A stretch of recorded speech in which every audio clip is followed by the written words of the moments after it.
We do want to begin here with breaking news. Former President Barack Obama on the stage at a Harris rally. We want to go to him live. Here's the former president. November 1st, or when you vote on Election Day, Tuesday, November 5th.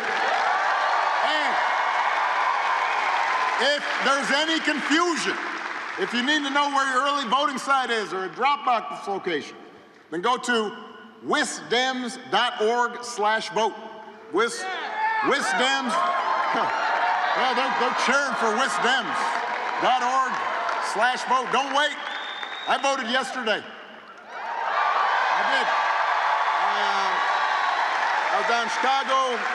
I got my ballot, filled it in, sealed it, signed it, and then I walked, which I don't always get a chance to do.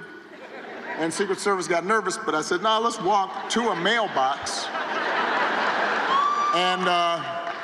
And my younger staff was like, what's that blue thing? And I said, that's a mailbox.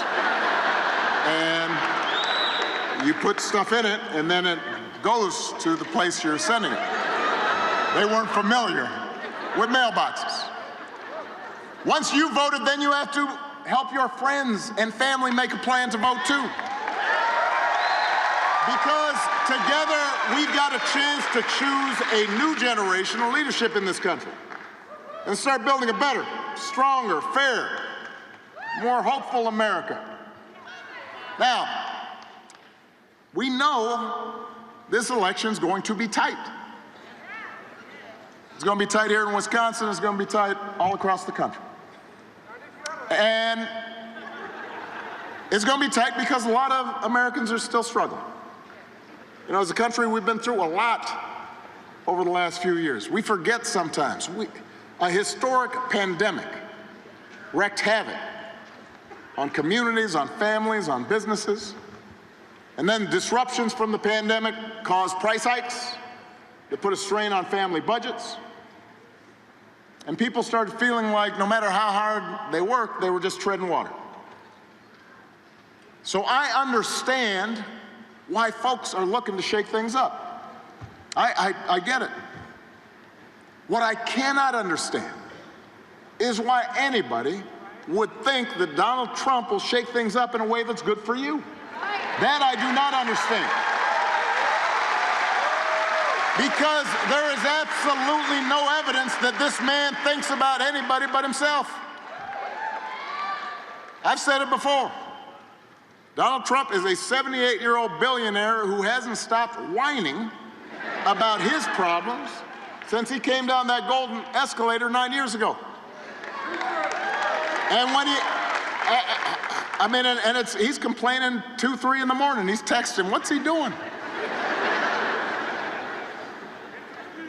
When he's not complaining, he's trying to sell you stuff. Have you noticed that? Who does that? You're running for president and you're hawking merchandise. Gold sneakers, $100,000 watch. Supposed to be Swiss watch, he says. The best watch. Why are you selling the watch? What are you doing? My favorite is the Trump Bible. True story. True story. I mean, it's embossed with his name right on it. Donald Trump edition, right next to Matthew and Luke. Donald. And I'll give you one guess where those Bibles are made. He's Mr. Tough Guy on China, except when it comes to making a few bucks. You cannot make this stuff up. You really can't. If some of this stuff happened on Saturday Night Live, you'd be like, all right, that's going too far. That didn't really happen. But it did. And he's doing it because what he cares about is his ego and his money and his status. He's not thinking about you.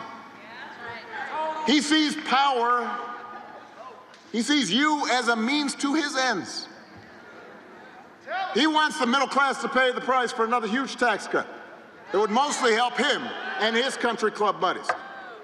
He doesn't care if he costs more women their reproductive freedoms because apparently it doesn't affect his life.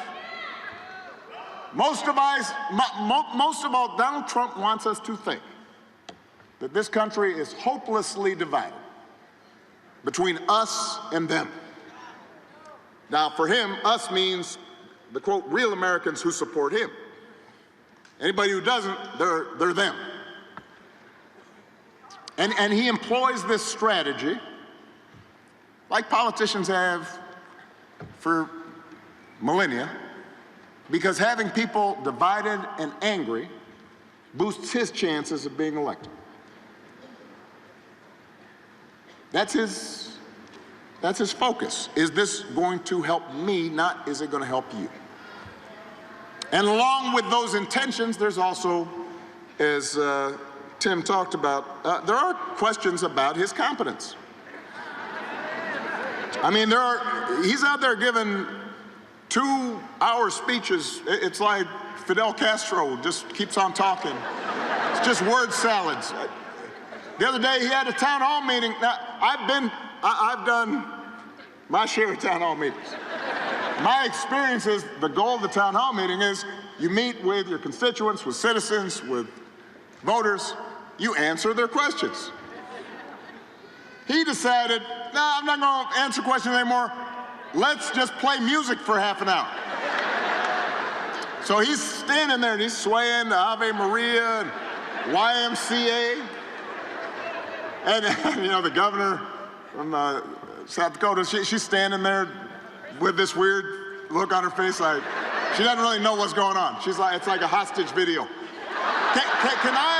Can you imagine if Tim did that, or Kamala did that, or I did that? Now, our playlist would be better,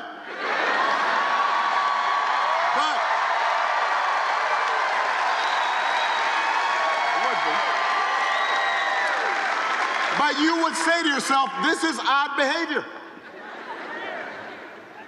He called himself the father of IVF. No, I have no idea what that means. You don't either. He said January 6th was a day of love. Right? You're going to hear this from me. Do not boo. Vote. They can't hear you boo. They can hear your vote. That's the way to send a message.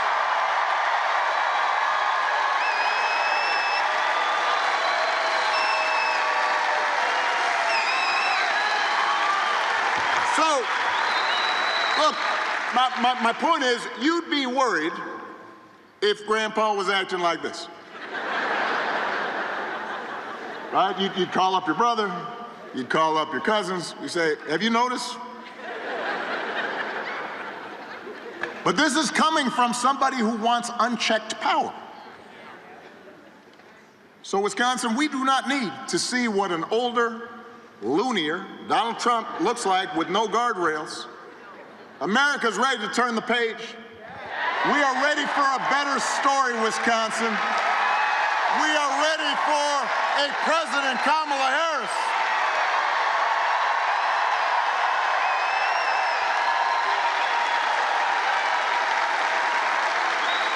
And the good news is Kamala Harris is ready for the job.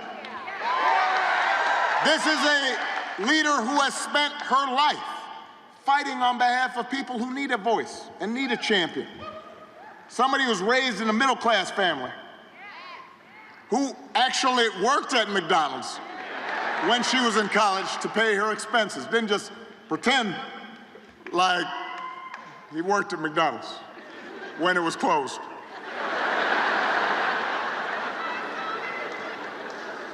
Someone who believes in the values that built this country, and who is as prepared for the job as any nominee for president has ever been. So, the point is, Kamala knows you, she knows your life. She knows what it's like to scrap and to strive and to work hard and to see her mom worry about the bills. So does Tim. So if you elect them, they will be focused on your problems. They understand that too many folks here in Wisconsin are struggling to pay the bills. And understand, wages have been steadily growing. Unemployment has been dropped, has dropped. Inflation is finally slowing. But the price of everything from healthcare to housing to groceries is still too high, and it hurts. So the question is not, do you want to see better? The question is, who's going to actually do something about this? So, par for the course, Donald Trump's plan is to give another massive tax cut to billionaires and big corporations. And I've talked to some folks, and they'll say, yeah, but you know, I do remember the economy was pretty good when Trump first came in office. And I said, yeah, because it was my economy.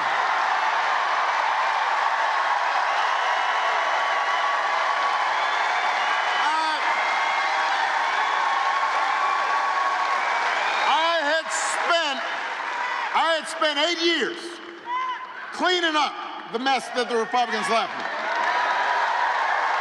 I had spent 8 years getting the auto industry back on track, reopening factories.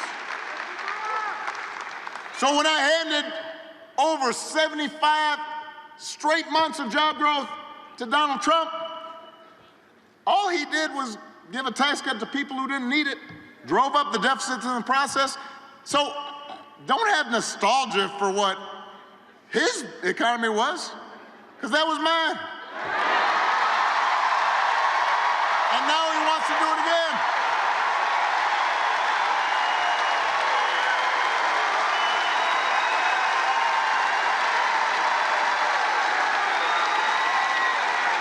When it comes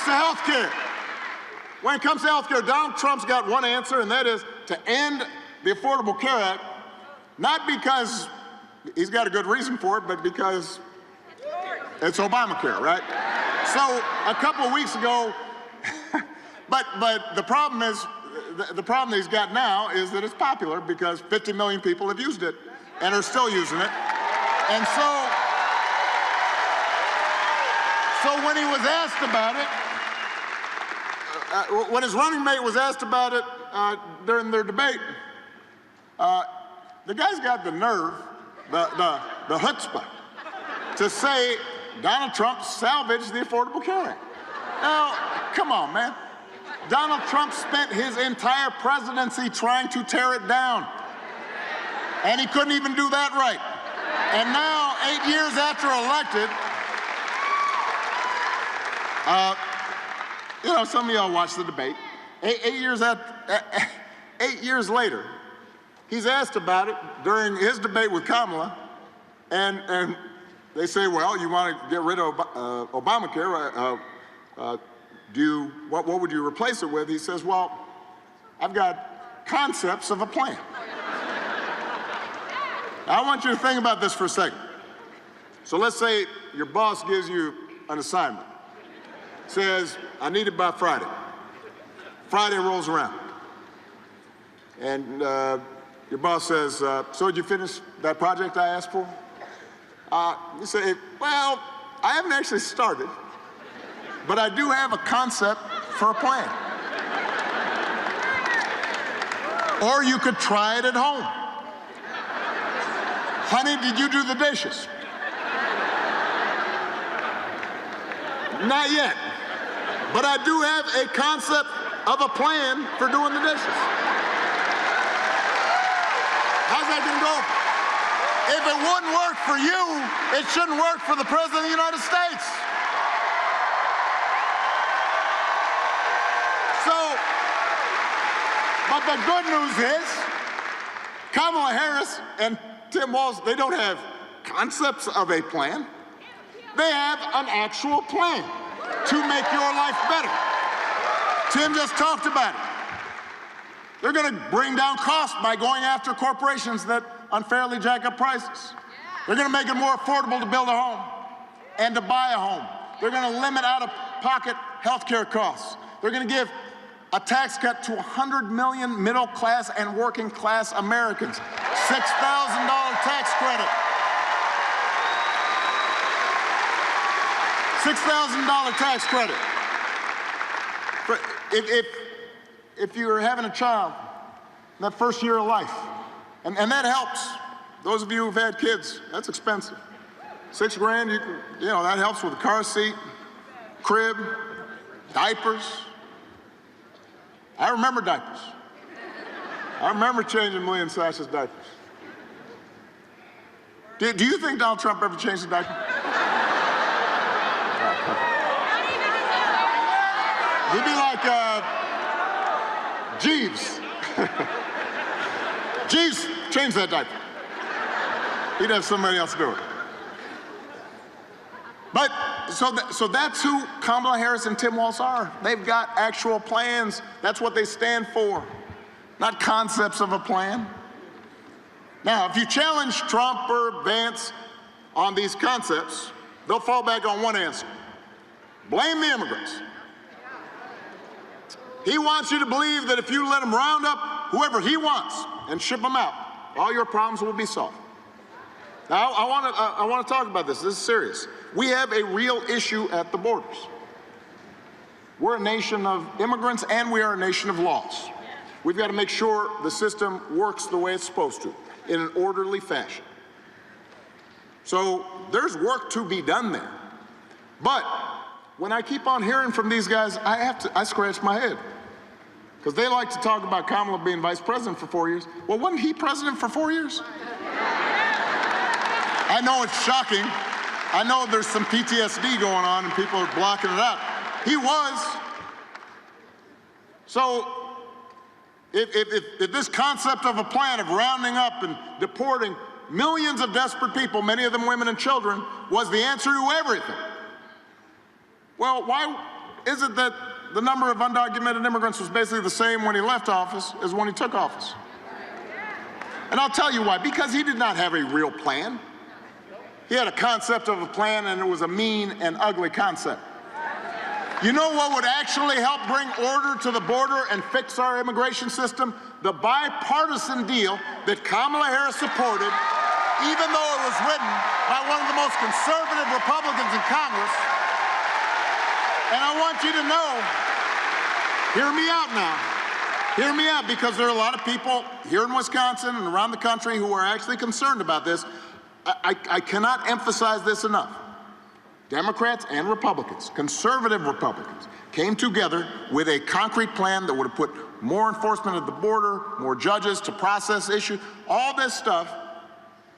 Donald Trump lobbied actively and told Republicans to vote against it because he figured it was better to have an issue that he could run on for his presidential campaign. He was not interested in actually trying to solve problems. Do not boo. Do not boo. Vote. We do not need a president who will make problems worse just to make his politics better. We need a president who actually cares about solving problems and making your life better. And that's what Kamala Harris will do. That's what Tim Walz will do.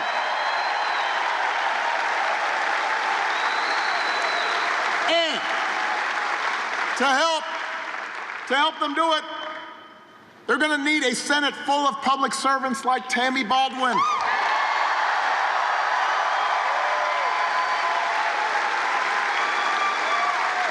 Tammy has spent her career fighting for things like good jobs and affordable health care and medication and personal freedom, and she knows how to make a difference. You know, we were just talking about the Affordable Care Act. Well, as some of you know, and some of you have used, one of the provisions in the Affordable Care Act says that young people, when they're just getting started, can stay on their parents' health care plan until they're 26. Now, Tammy Baldwin wrote that part of the bill because she knew how important it was to Wisconsin families. That's the kind of person we need in Washington.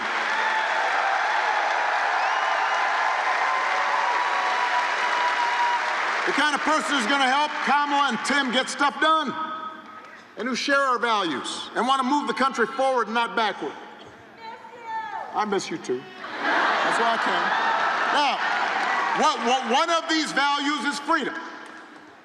So let's talk about that for a second. I do not think we have ever had, I don't think we've ever had an election where candidates understand the concept, the idea, and the reality of freedom so differently. Because for Donald Trump and his cronies, freedom basically means getting away with stuff. It means, well, you know, if I want to bust a union, I can get away with that. And no, do not move. Vote.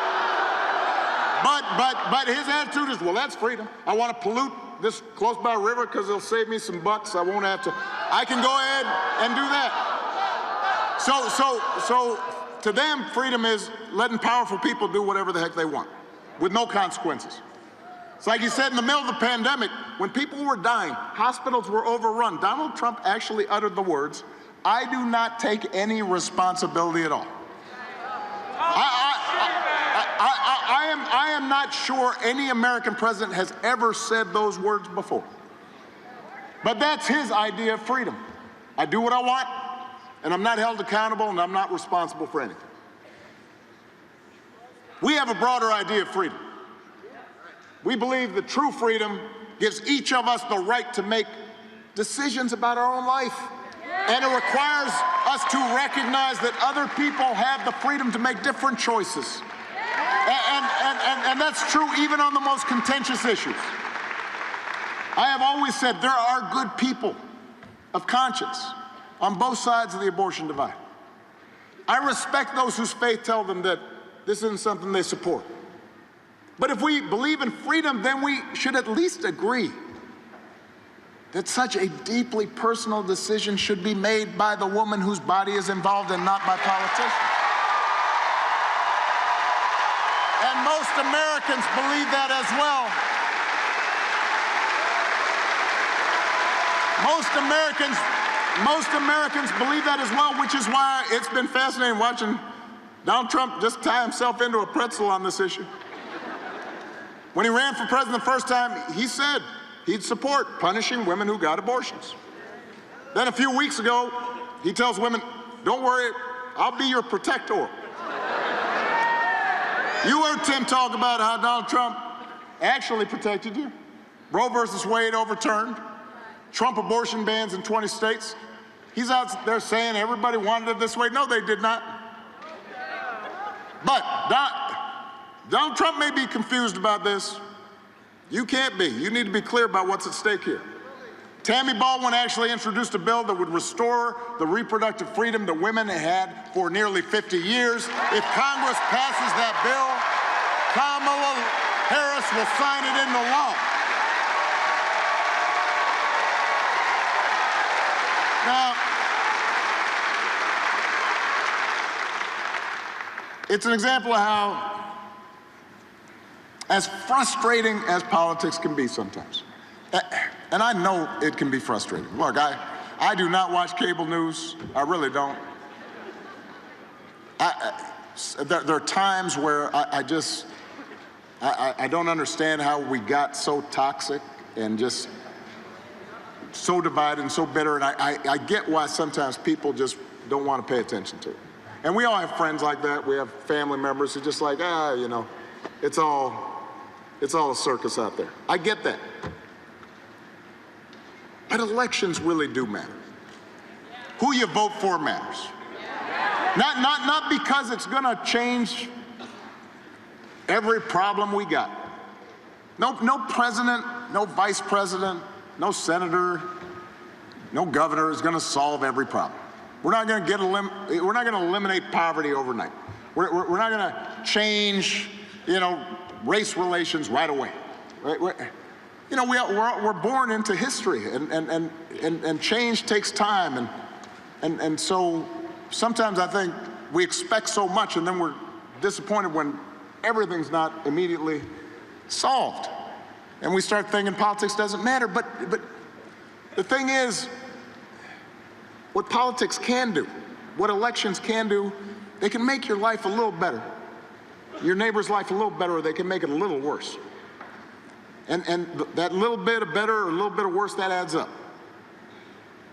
And sometimes I have to talk to people who don't think there's going to be a difference whether Kamala Harris or Donald Trump wins. And they're not bad people. They just don't think politics matters to their lives. And I have to remind them,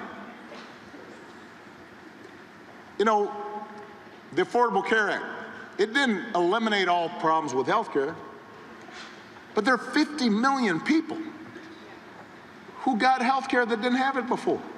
There are more than 50 million people who had pre-existing conditions, and it used to be they couldn't get coverage.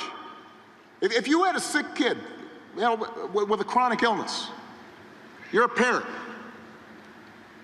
you might not be able to get insurance for your child before the Affordable Care Act. And now you had to make a choice. Are you going to sell your house in order to get that child the care that they need? Imagine that.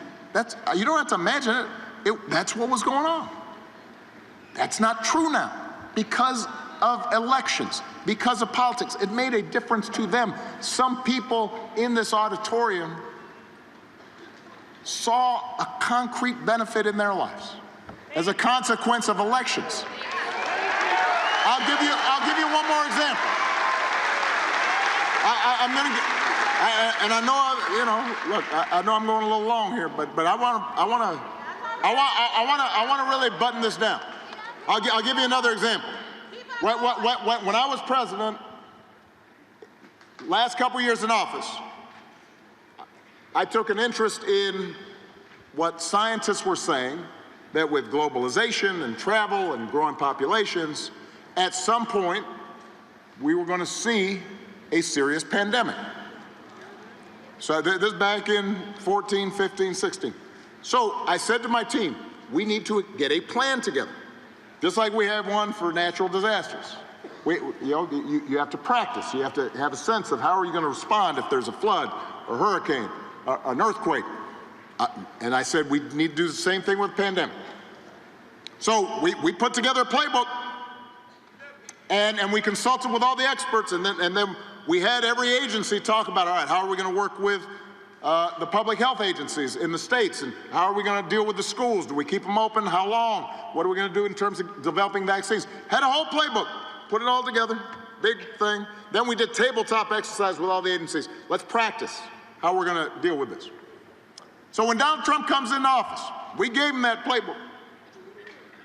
And apparently it got dropped into a trash bin. And hold on a second. So 3 years later, a pandemic hits. Now, I want to be fair on this. I understand what I'm saying. No matter who was president, if I had been president, if Hillary Clinton been president, Joe Biden, Kamala Harris, it doesn't matter. This was going to be a problem. People were going to get sick. People were going to die. Businesses were going to shut down for a while. Travel was going to be restricted. It was something we hadn't seen since 1918, right? So it was going to be a challenge. But if you look at a country like Canada, their per capita death rate was 60% lower than the United States. Now, I want you to do the math. Let's say we lost more than 1 million people from COVID in the United States. 60% difference. That's 600,000 people. People's grandparents, people's parents, cousins, brothers, friends, co-workers. Most of you know somebody whose lives was touched. 60% might be alive if we had a capable, competent government that was paying attention.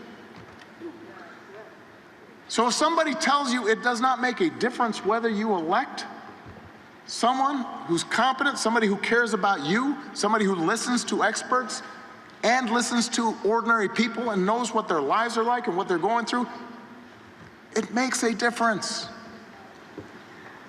It's going to make a difference to them, and it's going to make a difference to you.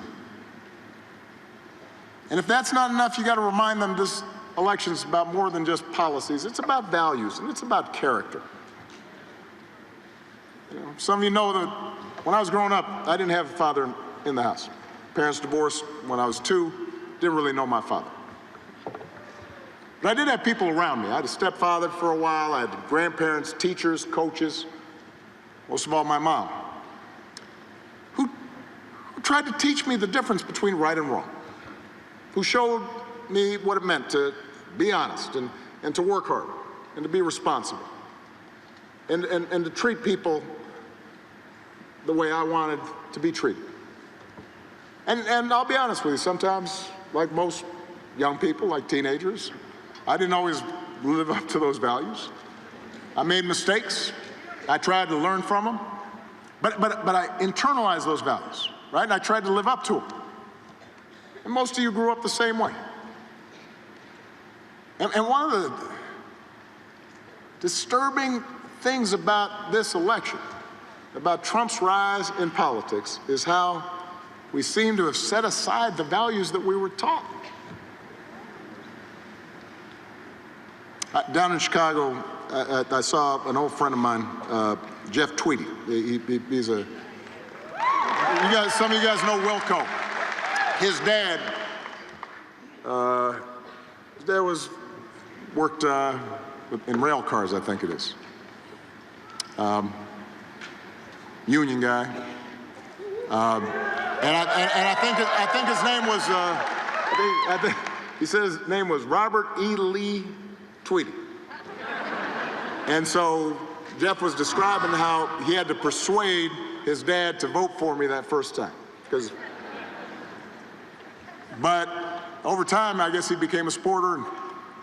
But his dad said something interesting when he told me when Trump came into office. He said, I never thought I'd see my fellow workers suck up to the boss's son like that, which was interesting. But it had to do with values. That's what he was talking about, right? Character. What do you stand for? Who are you? What do you believe in? Barack Obama there rallying for Kamala Harris in the battleground state of Wisconsin.